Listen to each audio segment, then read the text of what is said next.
السلام عليكم وجوه الخير. أنا سعيدة جدا وفرحانة كي دخلت الجزائر، بلادي، بلاد الشان والهمة وشعبها قمة، ونشكر كل الجزائريين اللي تحيروا عليا، والحمد لله فاتت في أحسن ظروف.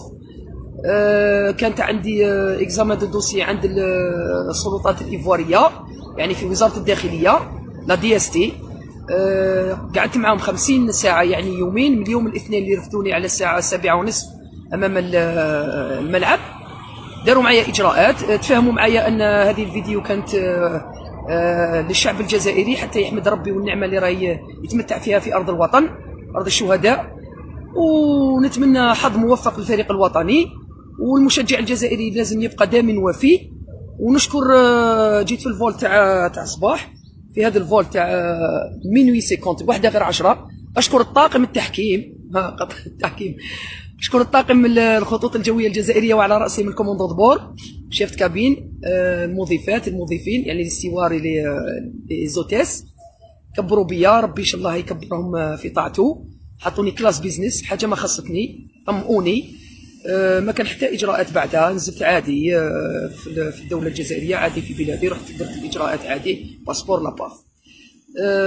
درك نهضر باللغه الفرنسيه.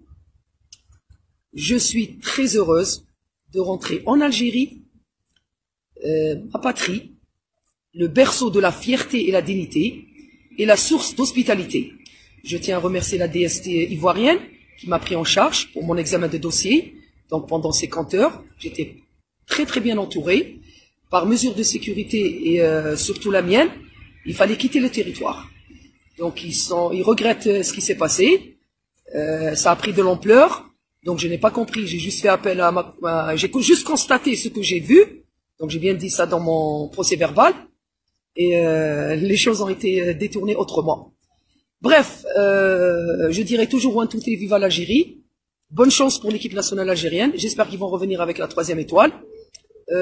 Je tiens à remercier le supporter algérien. Il faut garder l'espoir. Inch'Allah, on ira loin. تحية إلى الشعب الجزائري من 0158. تحية إلى الكاسكيطة والدولة العميقة. المجد والخلود لشهدائنا الأبرار، وتحية الجزائر.